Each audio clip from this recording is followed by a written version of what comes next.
look at security solutions for mobile phones. Okay? How many of you have done some mobile application development? Okay. So you have worked with some wireless markup language and all those stuff. I use Adventure. You use what? Adventure. Does that count? I didn't get what you said. I said I use Adventure. That's the new name, I don't get it. What's the name of it? MIT. Say that again. Apple Inventor? App. App Inventor. Okay, so what is the primary difference between developing some web applications or some applications for wired devices or wired networks compared to wireless networks, wireless devices, mobile devices? Any idea?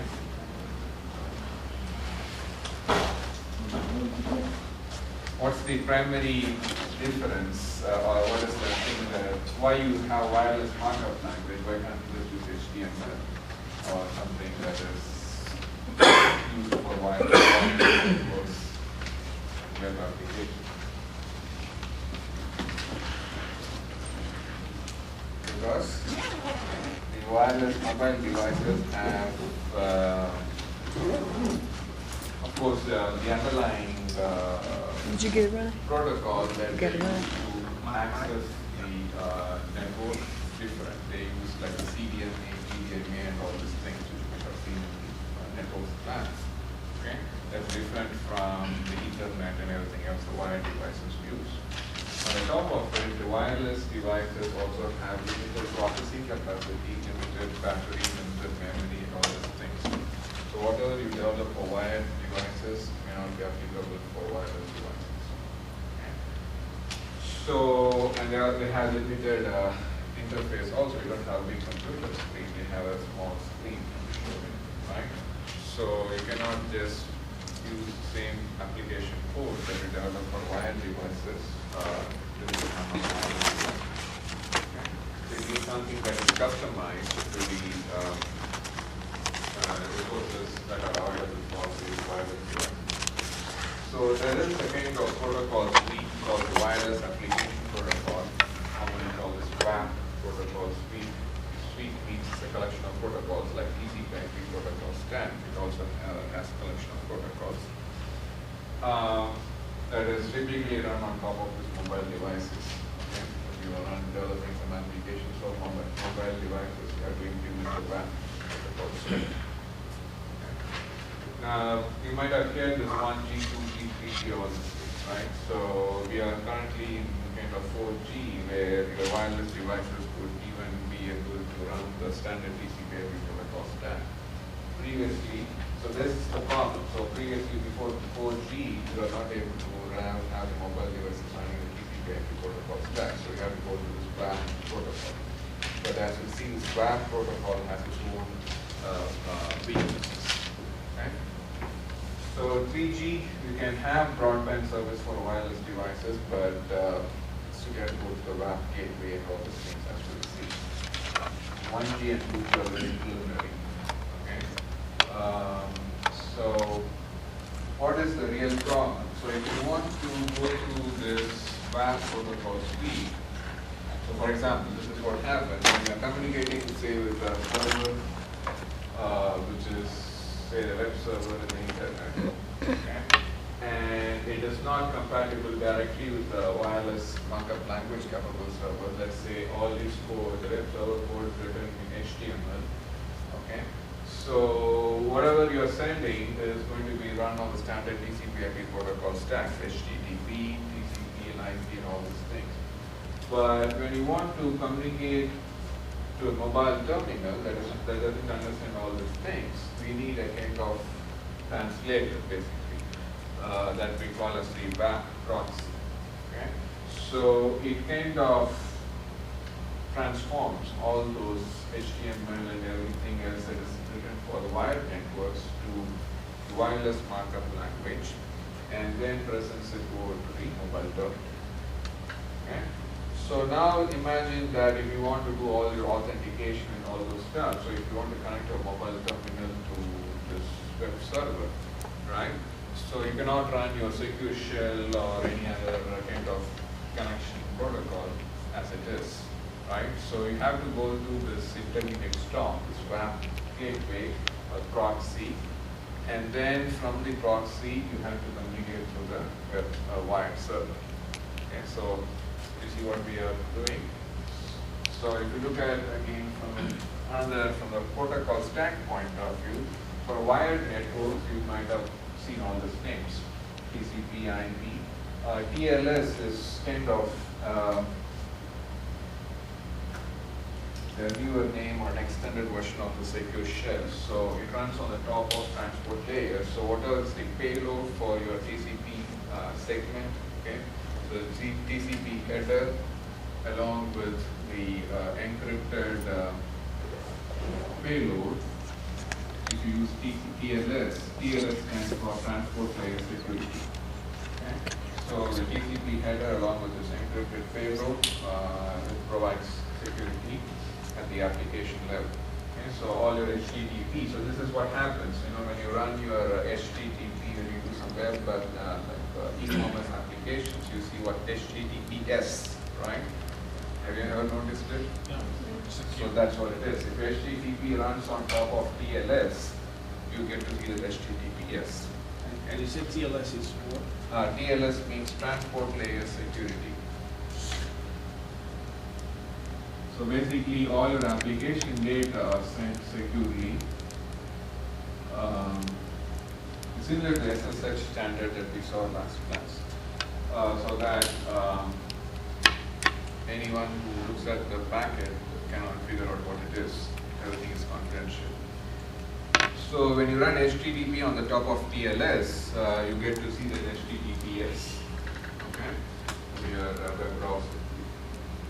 And but let's say the application that you are trying to run, something has to do with wireless networks, but it is running on top of this. It's a wireless application, but it's running on top of this TCP/IP protocol stack.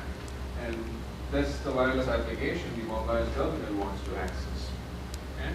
So since it cannot have all these things running at this side, because you know from a networks class, you need to have all the protocols running at the center as well as the destination, right? So if you don't have the same set of TCP/IP protocol stack, that's where you need a gateway. Okay? So the for the wireless devices, we have very similar to this, a kind of toned down version. They don't have all the features of TCP, all the features of TLS and HTTP and all those things. We have a toned down version that is suitable both for wireless devices as well as for wireless networks, because as I told last time, wireless networks are more broadcast medium. There are point-to-point communication, there's no point-to-point links, as well as the bandwidth is limited. So you must have more larger bandwidth that you have in wired networks. So that's why you see kind of equivalent protocols for the wireless devices. So that's what forms the WAP protocol suite, wireless application protocol suite. So like I have shown the mapping. So for example, the WDP wireless datagram protocol is similar to your TCP. WDLS is like wireless version of the transport layer security. WTP and WSP wireless transaction protocol, wireless session protocol are two components that are very similar to HTTP. Okay? So you have kind of mapping between these different protocols.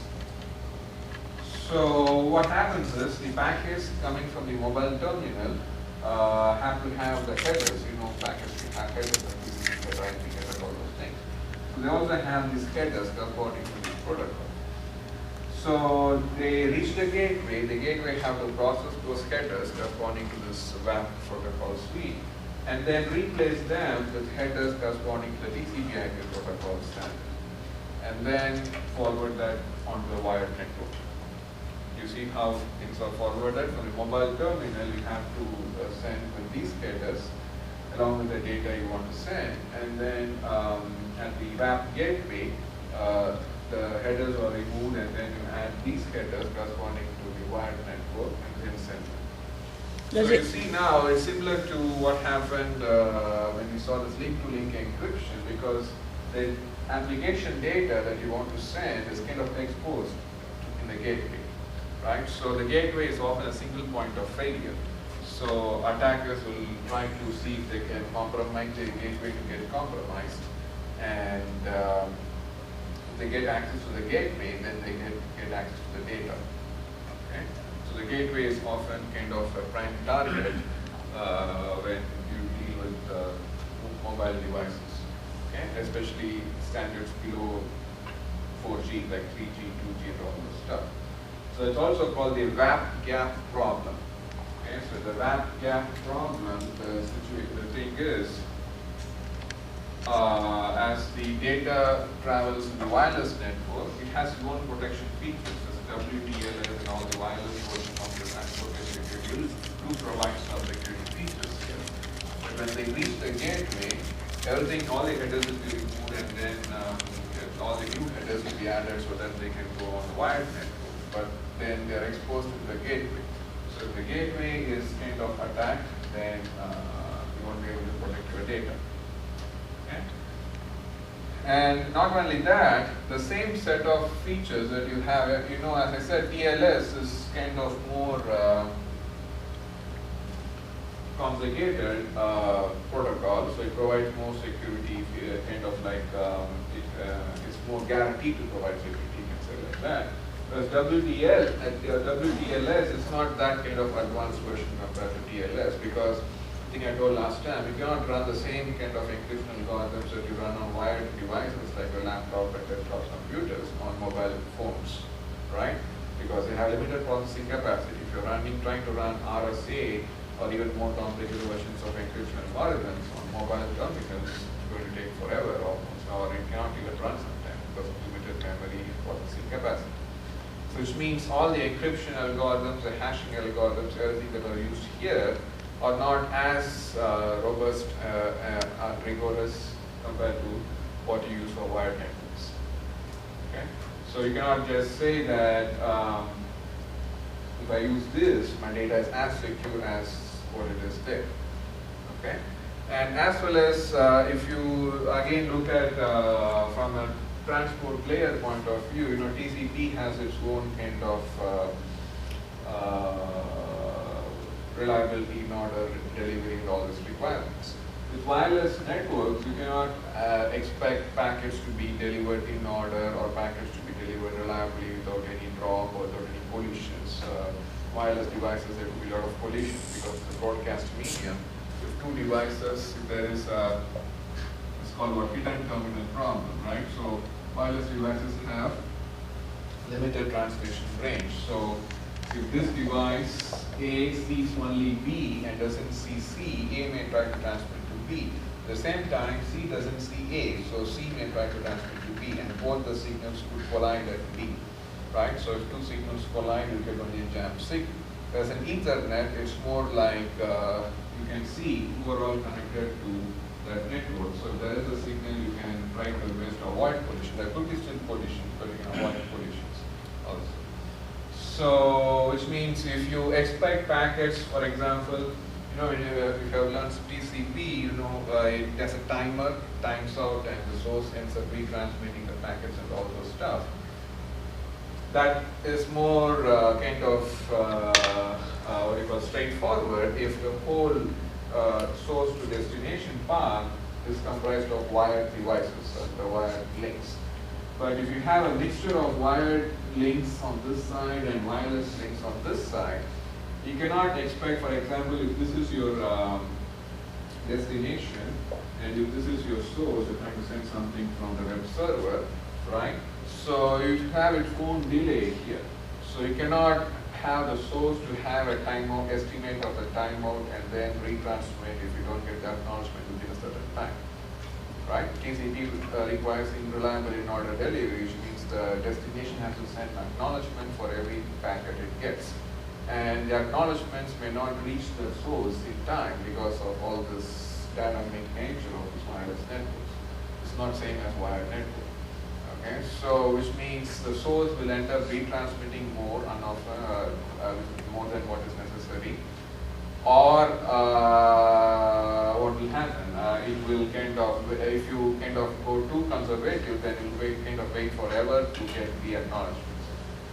And compared to wired networks, the probability of packet drops due to collisions and probability of packets getting corrupted due to, again, interference between signals. Why? Because in wireless networks, the signals are sent in open medium. So not like in wired devices, they are sent in wired networks, you have like dedicated cables running over there, right? So the signals won't interfere that much in wired networks. As in wireless networks, the signals could interfere. So if signals interfere, again, the information could get corrupted. Whatever you send may not be the same as what is receiver. Whatever you receive may not be the same as what the sender wanted to send. So there are more chances of corruption in wireless networks compared to wired networks. Okay? So because of all these things, you cannot expect TCP to, you cannot have, like TCP cannot basically expect the receiver to behave like a receiver, typical receiver for wired networks, right? So a receiver in the wired network will definitely behave more deterministically compared to a receiver in a wireless network, right? In sending out the acknowledgements and all these other things. So that's why it's a kind of more complicated issue. And then you are dealing with this WAP gateway, which is kind of also an intermediate stopgap where everything goes through the gateway and then all the packets need to be converted, like the headers need to be changed and all these things. Right? So that's why, so this has been the problem until this 4G came, and this WAP had an initial version, probably 1.0, so now they have a 2.0 version. The 2.0 version basically lets the wireless mobile terminals to run the here. The wireless devices, mobile terminals can run this TCP/IP protocol stack. Okay? So they no longer need to run the WAP protocol stack. Basically, they can run this TCP/IP protocol stack. In that case, a gateway becomes more or less like a router, an intermediate router that connects the wired network to a wireless network. Okay, but still, if you don't, if you still want security, you want to encrypt all those things, right? So you need to run your TLS.